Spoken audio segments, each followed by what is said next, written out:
આમાંથી તમને અમુક વાતો અમે કરી, એમાં જો મગજમાં બેહતું હોય માર્ગે સડી, અને હું તો સુખી થવાની 2-3 દવાઓ તમને વગર પૈસાને દેખાડું થવું હોય.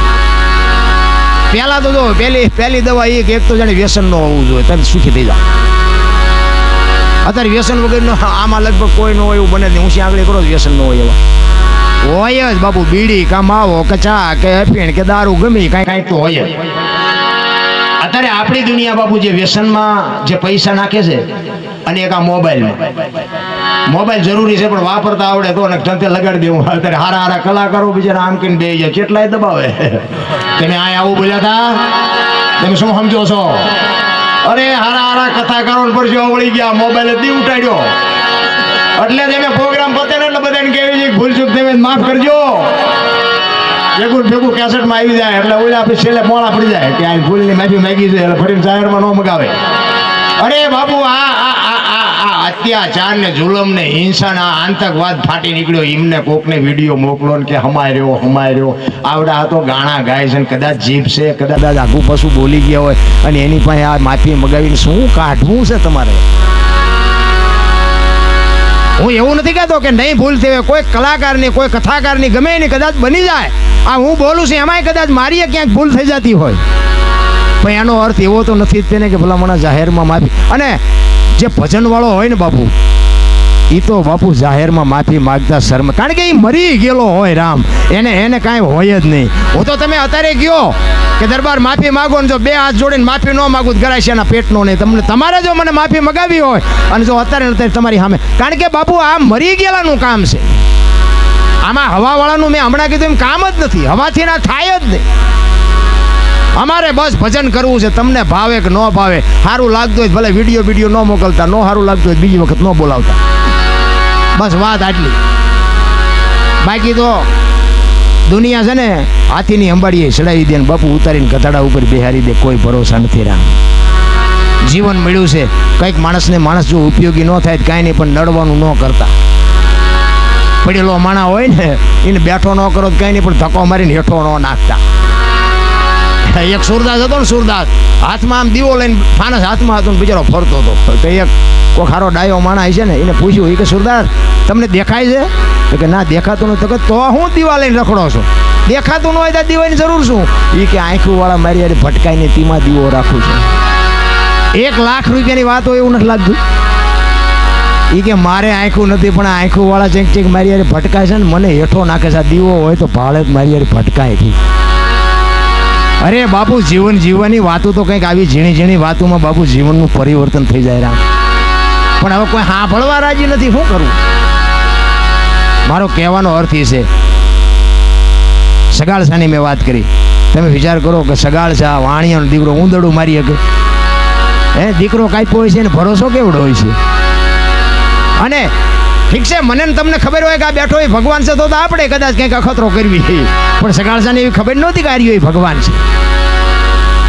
વાણિયો બાપુ ખિસકોલું ન મારી કે એને દીકરાને કાપ્યો છે. આની બાપુ ગાંઠ કેવડી વળી ગઈ છે. આ જલારામ એક સાધુડો આવે અને આમ હરિહરની પંગતમાં બાપુ સાધુ બધા બેઠા છે, અને બાપુએ દાળ રોટલો જે પીરસવાનું હતું પીરસી, અને જલા બાપા હાકલ કરે કરો હરિહર. એક સાધુ જમતો નથી એટલે જલા બાપા ન્યા જઈને કહે છે કે બાપુ હરિહર ચાલુ કરો. એટલે ચાલુ તો કરું પણ તું મને કંઈક દક્ષિણામાં જો આપ તો કરું. એ કે બાપુ મને જે મળશે હું આપીશ. એ કે 2 રૂપિયા 5 રૂપિયા વાળો બાવો હું નથી. તો કે બાપુ આશ્રમમાં હોય ને એમાંથી માગજો, બહારથી તમે માગો તો હું ન લાવી શકું.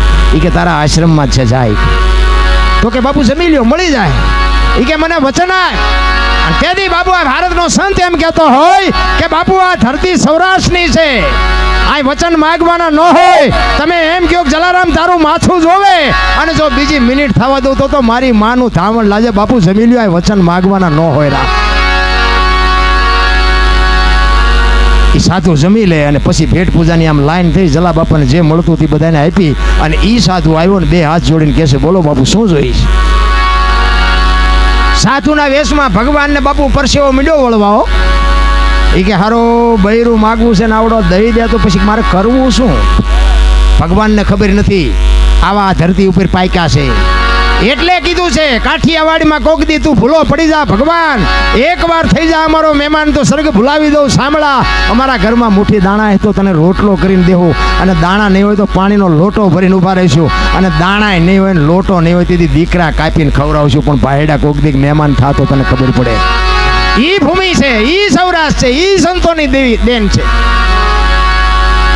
બોલો બોલો બાપુ, આટલી વાર ન હોય શું જોઈ છે? જલા બાપા કહે છે કે મારું શરીર વ્રત થઈ ગયું છે, મારું બાવડું પકડે એવું કોઈ નથી, રોટલો કરે એવું નથી, જો દઈ એક તો તારું બૈરું મને આપી દે.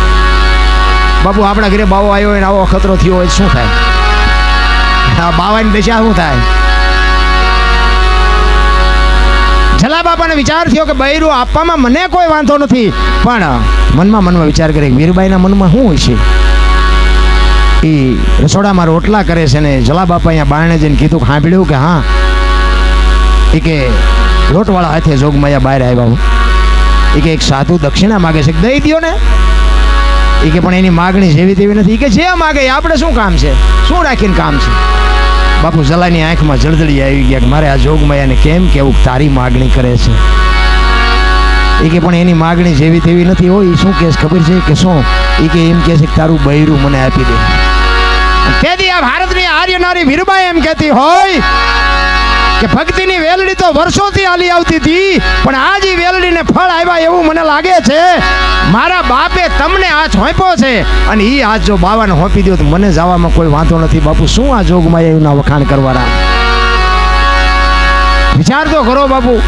નકર એને કીધું હોય કે મારા બાપાએ શું બાવાને દેવા દીધી છે, તો આ હરિશ્ચંદ્ર રાજાએ બાપુ તારામતીને વેચી, તેથી એમને કીધું હોત કે મારા બાપાએ શું વેચવા આપી છે, તો આવડો મોટો ઇતિહાસ નો હોત આપણી પાસે. રામ, જ્યાં ધર્મ ધ્રુજ્યો, જ્યાં પુરુષ શક્તિ નથી આવી, ત્યાં દેશની આબરૂ સ્ત્રી શક્તિએ રાખી છે. બાકી કર્મની ગતિ છે ને, એમાં કોઈ છૂટી નથી શકવાનું. વિચાર કરજો, દ્રૌપદીના ચીર લૂંટાતા હતા, ત્યાં કોણ નહોતું? એ દીકરીનો વાંક શું હતો? આખી દુનિયા જાણે છે. કાળના જડબા ઝાલીને ઉભા રાખે એવા પાંડવો હોય, કર્ણ હોય, દુર્યોધન હોય, આ બધાય બેઠા હતા. ભીષ્મ જેવાની બાપુ હાજરી, વશિષ્ઠ અને વિશ્વામિત્ર જેવાની હાજરી, અને એક દીકરીના ચીર લૂંટાતા હોય, અને બાપુ અત્યારે મોઢું ન કરી શક્યા હોય, તો આ દીકરીનું કરમ કયું? એક મળદનો દીકરો નીકળ્યો વિકર્ણ, એને દુર્યોધનને કીધું, દુર્યોધન રેવા દે, આ ખોટું છે, આ પાપ છે, આ ન કરાય. પણ એને ખબર હતી કે આની પાસે મારી શક્તિ કે મારું બળ કે મારી બુદ્ધિ કંઈ કામમાં આવે એવું નથી. પણ બાપુ સભા છોડીને એક જ મળદનો દીકરો એ એક જ નીકળી ગયો. એમ બાપુ ખોટું થતું હોય ને અહીંયા વિરોધ કરાય, અને અહીંયા આપણે ટાંટિયા ન આવે ને તો હાલતું થઈ જાય. અહીંયા ઊભા ઊભા તાશેરા જોવાય નહીં. એ મર્દાનગી ન કહેવાય. રામ, નો આપણા ટાંટિયા આવે, કારણ કે અત્યારે તો બાપુ રાંકા ગહી નાખે, રાંકા. એટલે એને કુણા પડી ગયા છે. અમને ઘણા ગયા દરબાર હોય તારા ઘરનો, એટલે અમારે ઘર ભેગું જ થવું પડે, કારણ કે આપણે એના આમું થાકી રહ્યા હોય, બીજો વાહે કામ પતાવીને હાલ્યો જાય.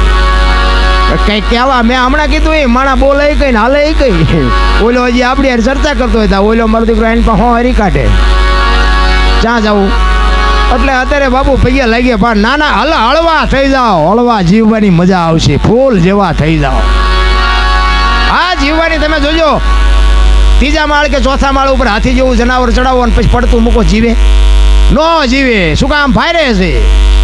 અને આ કીડી ને મસર ને માયક ને દવામાં માળે ઘા કરજો, જો મરત મને કહેજો. શું કામ? નાના છે, નાના થઈ જાવ.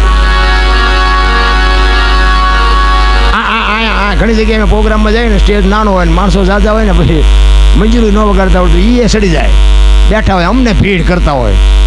અમે કેવી ક્યારેક તમને કંઈક આવડતું હોય તો એમ હેઠા ઉતરી જાય કે ના મને કંઈ નથી આવડતું, તો હેઠો મરીને પણ નો ઉતરે નહીં. એને એમ થાય કે હું કંઈક શું. પછી આયોજકો હોય ને એ એમ કે ભાઈ આ અમારે સરપંચ આવ્યા, થોડાક આગા દો, એટલે પછી એમ કંઈક થોડોક આગો ખેડે. પછી ધારાસભ્ય આવે, કે આ ધારાસભ્ય થોડાક આગા દો, આમને બેહવા દો. એમ કરતાં કરતાં જોડામ કાઢે, એના કરતાં પાદરા જોડામ બેઠા હોય કોઈ કે આખો જાય. બે આવું જ નથી, બધા ગાડલા જ ગોતે છે.